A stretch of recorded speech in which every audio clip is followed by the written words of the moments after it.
Urea అందక మహబూబ్నగర్ జిల్లా కేంద్రంలో బస్టాండ్ ముందు రైతులు నిరసన తెలుపుతుండగా వారికి మాజీ మంత్రి శ్రీనివాస్ గౌడ్, మాజీ మంత్రి లక్ష్మారెడ్డి, మాజీ శాసనసభ్యులు ఆల వెంకటేశ్వరరెడ్డిలు రైతుల నిరసనకు మద్దతు తెలపడం జరిగింది. జిల్లాలో యూరియా కొరత ఉందని అధికారులకు చెప్తామని బయలుదేరామని, అంతలోనే పాత బస్టాండ్ నుంచి కొత్త బస్టాండ్ వద్దకు ర్యాలీగా వచ్చి నిరసన తెలుపుతున్నారని సమాచారం రావడంతో తామంతా ఇక్కడికి వచ్చామని మాజీ మంత్రి శ్రీనివాస్ గౌడ్ తెలిపారు. రైతులు పొలాలు, ఇండ్ల వద్ద పనులు వదులుకొని యూరియా పంపిణీ కేంద్రాల వద్ద పడుకుంటున్నారని, 10-15 రోజుల క్రితం టోకెన్లు ఇచ్చి కూడా రైతులకు యూరియా ఇవ్వడం లేదంటే, పంట వేసిన 15 రోజుల్లో యూరియా వేయాలి కానీ వేసి నెల రోజులు అవుతున్నా ఇప్పటి వరకు రైతులు పంటలు వేయడం లేదన్నారు. రైతులు పంటలు నష్టపోతారని, మొదటి విడత యూరియాకే ఈ సమస్య ఉంటే ఇక రెండో విడతకు ఇవ్వడం కష్టమే అంటున్నారు. వస్తున్న యూరియా కూడా బ్లాక్ మార్కెట్కు తరలిస్తున్నట్లు రైతులు అనుమానం వ్యక్తం చేస్తున్నారన్నారు. రైతులు 40-50 వేలు పెట్టుబడి పెట్టి రైతులు పంట వేస్తే యూరియా లేక నష్టపోయే పరిస్థితి నెలకొందన్నారు. అధికారులు, మంత్రులు కూడా ఆలోచన చేయాలని, యూరియా కొరత లేకుండా రాజకీయం చేస్తున్నారని అంటున్నారు. యూరియా కేంద్రాల అన్నదాతలను యూరియా కొరత వేధిస్తోంది. కేంద్రం నుంచి రావాల్సిన యూరియా రాష్ట్రానికి సరఫరా రాకపోవడంతో ఇక రైతన్నల ఇబ్బందులు తప్పడం లేదు. రైతులు పడిగాపులు కాస్తున్నారు. క్యూ లైన్లలో పాస్బుక్లు, చెప్పులు ఇలా ఏది కనిపిస్తే దాన్ని రైతులు పెడుతున్నారు. సహకార సంఘాలు, ప్రైవేట్ ఎరువుల దుకాణం వద్ద, ఆగ్రోస్ దగ్గర రైతులు ఎరువుల కోసం పడే తిప్పలు అన్నీ ఇన్ని కావు. ఎరువులు సరఫరా చేయడంలో కేంద్రం నిర్లక్ష్యంతో పడుతున్న ఇబ్బందులు అన్నీ ఇన్ని కావు. కొన్ని సహకార సంఘాల వద్ద పోలీసులను పెట్టి రైతులకు యూరియాను అందజేస్తున్న పరిస్థితి నెలకొంది. మరోవైపు ప్రైవేట్ ఎరువుల దుకాణదారులు మాత్రం యూరియాకు మరో పెరుగుదల మందును అంటగట్టి మరీ విక్రయిస్తున్నారనే ఆరోపణలు ఉన్నాయి. యూరియా అవసరం లేకున్నా వస్తున్నారంటూ, రాజకీయాలు చేస్తున్నారంటూ, ఎవరో ప్రోద్బలం చేస్తే ఇక్కడికి వస్తున్నామని, తిన్నది అరక్క వస్తున్నారంటూ కాంగ్రెస్ నేతలు మాట్లాడడం సరైంది కాదన్నారు. అధికారులు, మంత్రులు కూడా ఆలోచన చేయాలని, యూరియా కొరత లేకుండా రాజకీయం చేస్తున్నారంటూ వారు అంటున్నారని, యూరియా కేంద్రాల వద్దకు వస్తే అసలైన వాస్తవాలు తెలుస్తాయని మాజీ మంత్రి అన్నారు. ఆంధ్రాలో కేంద్ర మంత్రులు మాట్లాడి యూరియా తెచ్చారని, ఇక్కడ కేంద్ర మంత్రులు, ఎంపీలు ఉన్నారని, రైతులకు అవసరమైన యూరియా తీసుకురావాలనే కనీస పట్టింపు కూడా వారికి లేదన్నారు. రామగుండం ఫ్యాక్టరీ కూడా అందుబాటులోకి తేవడంలో నిర్లక్ష్యం వహిస్తున్నారన్నారు. ఇదే నిర్లక్ష్యం ప్రభుత్వం అధికారులు ప్రదర్శిస్తే పెద్ద ఎత్తున ఆందోళన చేస్తామని హెచ్చరించారు. జిల్లా యంత్రాంగం ఈ పనిలో లేదని, ఎవరి మీద కేసులు పెట్టాలి, ఎవరిని పట్టుకోవాలి, ఎవరిని జైల్లో పెట్టాలి, సోషల్ మీడియాలో ఎవరేం పెడుతున్నారనే పనిలో ఉన్నారన్నారు. నారాయణపేట పోలీసులు రైతులను కొట్టడం అమానుషమని వారన్నారు. ఇలాంటి చర్యలకు మరోసారి పాల్పడితే తాము పెద్ద ఎత్తున ఆందోళన చేస్తామని మాజీ మంత్రి శ్రీనివాస్ గౌడ్ హెచ్చరించారు.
మరి ఈరోజు ఉందా, వస్తున్నారా? బట్లజర్ ఉందా యూరియా? ఆల్రెడీ సైన్ చేసుకుని 2 నిమిషాలు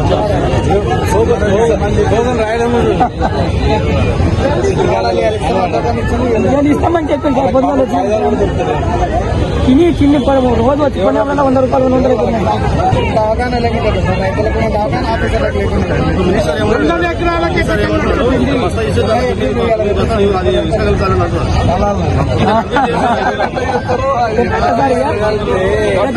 తినదా తీసుకెళ్ళిపోతుంటే అయిపోతారు.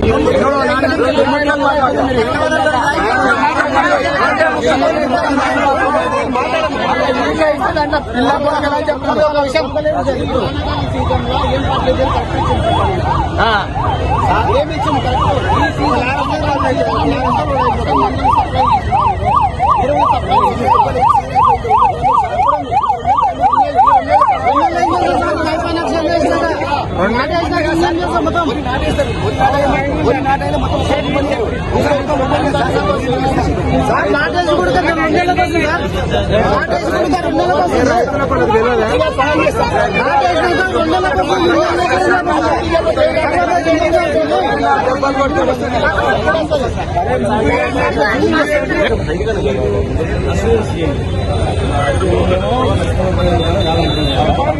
అందరు మీదే పెడతా మీరు అసోసియేషన్ మీదే బాధ్యత అని చెప్పండి వాళ్ళకి రిక్వెస్ట్ చేద్దాం రేపు నుంచి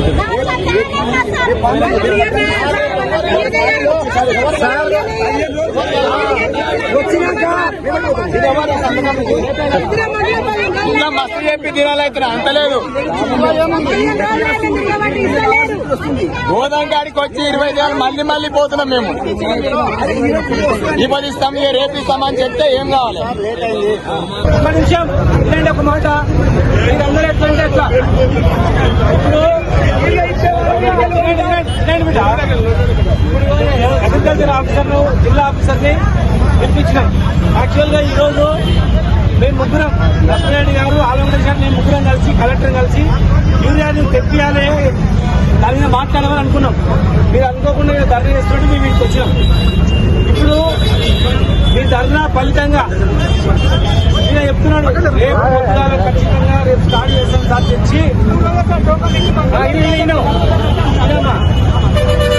15 నుంచి ఎప్పుడు లేదు కొరత స్టార్ట్ అయింది. మరి అదే మార్పు వచ్చింది. అనుభవించాలి ఇంకా 3 ఏళ్ళు అనుభవించాలా. ఇప్పుడు ఆయన రేపు ఇస్తానంటున్నాడు. మీరు మాట్లాడతారు. ఇక మీరు కూడా పొద్దుగాల తిండి తిప్పలు లేకుండా ఉన్నారు. మరి రేపు ఆయన మాట రేపు ఒక్కరోజు ఛాన్స్ ఇద్దామా? ఒక్కసారి ఆలోచన చేయండి. నేను కూడా స్టేషన్ అయిపోయింది ఆడియో వాళ్ళు రిక్వెస్ట్ చేస్తారు ఏర్పాటు చేస్తామని ఇలా మాట్లాడతాడు.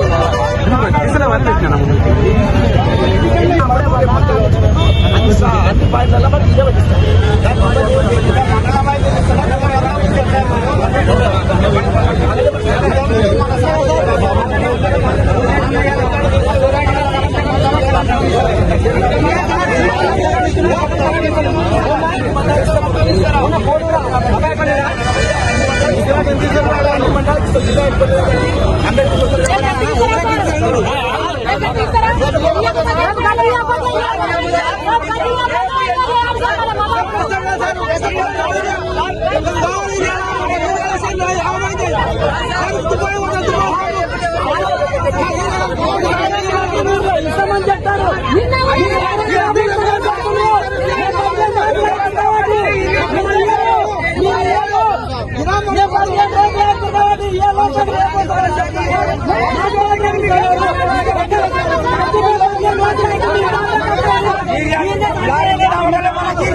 యూరియా కొరత ఉందని చెప్పి పెద్దలు లక్ష్మారెడ్డి గారు, ఆల వెంకటేశ్వర రెడ్డి గారు ముగ్గురం కలిసి కలెక్టర్ గారికి వినతి పత్రం ఇద్దాం, కలెక్టర్ గారిని కలిసి యూరియన్ తెప్పియమని చెప్పి అడుగుదామని చెప్పి అనుకుని కలెక్టర్ ఇద్దామని. కానీ రైతులందరూ కూడా పాత బస్ స్టాండ్ దగ్గర ధర్నా చేస్తున్నారు.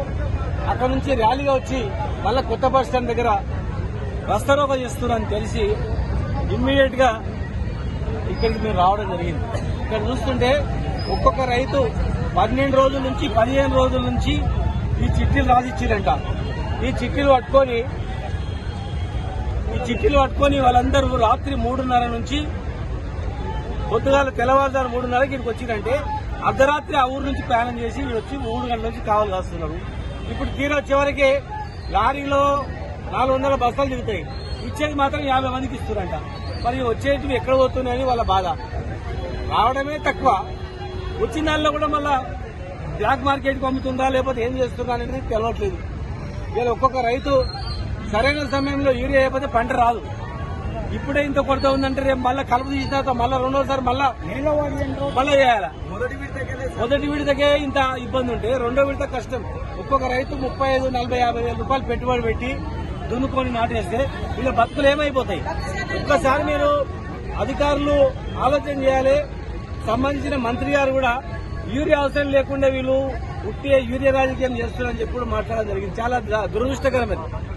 ఒక రైతుగా పడ్డ కష్టాలు దగ్గర చూడక, క్షేత్రస్థాయిలో పరిశీలించక, వాస్తవం కాదనేది ఎక్కడైతే వీళ్ళు ధర్నా చేస్తున్నారో, ఎక్కడైతే వీళ్ళు క్యూ లైన్ నిలబడుతారో అక్కడ మీరు వచ్చి అడగండి, పర్యటన చేయండి. వాస్తవం కాదా రైతులే సమాధానం చెప్తారు. కానీ రైతులు బల్బుగా వచ్చిండ్రు, ఎవరో ప్రోత్సాహం చేస్తే వచ్చిండ్రు, వాళ్ళ తిన్నదరగక వచ్చిండ్రు అనే రీతిలో వీళ్ళు మాట్లాడడం అనేది చాలా దురదృష్టకరం. ఇప్పటికి మేము డిమాండ్ చేస్తున్నాం, వెంటనే తెప్పియాలి యూరియా. మొన్న ఆంధ్రాకు అక్కడ ఆంధ్ర కేంద్ర మంత్రి పోయి కూర్చొని తెచ్చినట్ట. మరి ఆంధ్రలో వాళ్ళు మరి ఇక్కడ కూడా మంత్రులు ఉన్నారు, కేంద్ర మంత్రులు ఉన్నారు, మరి రాష్ట్ర ప్రభుత్వం ఉంది. ముందు జాగ్రత్త చర్యలు చేపట్టాలి. రామగుండం ఫ్యాక్టరీ, ఎరువుల ఫ్యాక్టరీ కూడా మరి స్టార్ట్ అయిందో ఇంత కూడా తెలియదు. అంటే రైతులకు ఏం కావాలన్నా కూడా తెలియదు ప్రభుత్వానికి. వెంటనే వీళ్ళకు ఒకవేళ వీళ్ళని ఇదే విధంగా కొనసాగితే ఖచ్చితంగా పెద్ద ఎత్తున ఆందోళన వస్తుంది. మీరు ఎలక్షన్ల మీదనే ఉంచుతున్నారు కానీ రైతులు చూస్తలేరు. మీరు ఖచ్చితంగా రైతుల ఆగ్రహానికి గురిగాక తప్పదు. వెంటనే యూరియాను అందుబాటులోకి తీసుకురావాలి. రైతులకు అన్ని కేంద్రాల్లో రైతులకు ఏర్పాటు చేయాలి. నువ్వు ఎక్కడి నుంచి వస్తావా తెలియదు, ఇమ్మీడియట్ గా ఏర్పాటు చేయాలి. జిల్లా యంత్రాంగం ఈ పనులు లేదు. ఎవరి మీద కేసులు పెట్టాలి, ఎవరిని పట్టుకురావాలి, ఎవరిని ఇబ్బంది పెట్టాలి, సోషల్ మీడియాలో ఎవడేం పెట్టిండు, ఎవరిని జైల్లో పెట్టాలి, ఈ పనులే ఉన్నారు తప్ప ఈ పనుల మీద లేదు. దయచేసి ప్రజల మీద దృష్టి పెట్టాలని చెప్పి చెప్తున్నాం. దయచేసి వేధించకండి. ఒక ఎస్ఐ కొట్టిండంట మొన్న నారాయణపేట, తప్పది. ప్రభుత్వ ఉద్యోగులు మీరంటే గౌరవం, పోలీస్ వ్యవస్థ మీద ప్రజలకు నమ్మకం ఉంది. అట్లా చేసుకుని వాళ్ళని అవమానపరచొద్దు. దయచేసి రైతుల ఆందోళన అర్థం చేసుకోవాలి. మీరు కూడా వాళ్ళకి సహకరించాలి.